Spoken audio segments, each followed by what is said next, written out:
Tenure risk fairly simply refers to the potential problems that can be caused by disputes, and the disputes themselves arise when there are clashes over ownership or access or use of land. We're looking at the disputes that may arise if investors from outside a community are given or looking for land which is already occupied.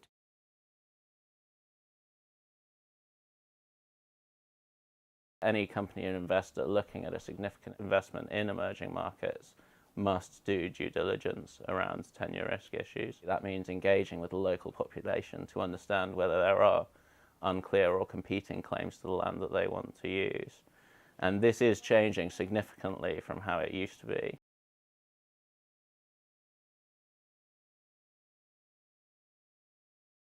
One of the problems is the lack of clarity over the ownership or right to use land. If you can imagine that you've been farming a piece of land or using it for grazing for many years, you don't necessarily have any documentation that proves that it's yours, but it was your fathers and mothers, your grandparents and your great-grandparents. So for you, that land belongs to you and you're expecting it to stay in your family. And if somebody comes into the local community and is given that land, then those people lose their access to livelihoods. Often very well-intentioned investors who feel like they're bringing jobs into the region and want to start something innovative and productive don't have access to that information. There is a realization that this is a widespread problem that needs to be dealt with.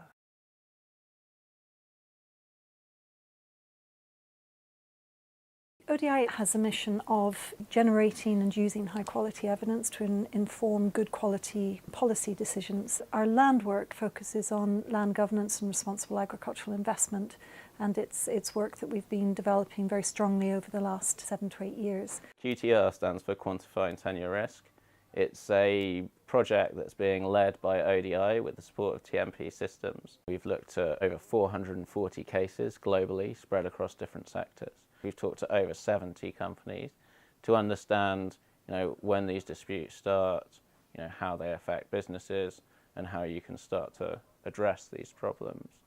But the data set needs to be stronger. There's very good case studies on the political, social and financial problems it can create, but there's never been an initiative that actually puts a number to that and says, if you don't do land properly or land disputes arise, it could cost your company X. These tenure disputes can be extremely protracted.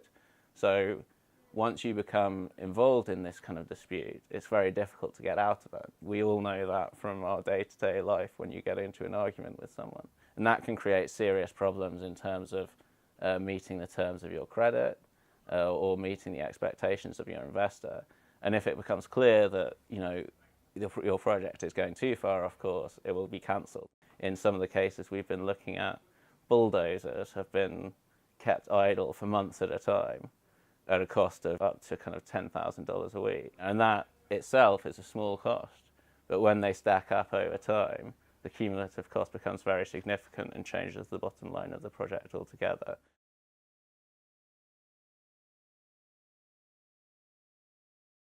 What's really different about this project compared to previous approaches to looking at tenure risk is the data that we're hoping to use in these models. We will be using verified data from companies and investors directly, and that's something that's never been used before in this context. Secondly, we'll be using data across a large sample of cases, at least 30 cases, will be examined in depth. What we really need from businesses is good quality data to make sure that our model runs well, to help us really pin down what their capital expenditure looks like, their operating expenses and their projected revenues, so that we can check the data that we already have and make sure that it is as accurate as possible. By participating in this process, you will be directly helping us to put together a financial model that you can use in your day-to-day operations. As experts in tenure, we can provide guidance to help you understand the way that your business is exposed to this issue and provide detailed guidance on the wealth of tools available to help you address and respond. All data will be confidential, it will be anonymized, so no one would be able to recognize where the data comes from, and we will just be using it to characterize different scenarios of tenure risk. My hope is that this project can help businesses to see that responsible investment processes are not just beneficial for the people and the environment affected by their projects, but genuinely are helpful for their own businesses, for their bottom line, for their reputations.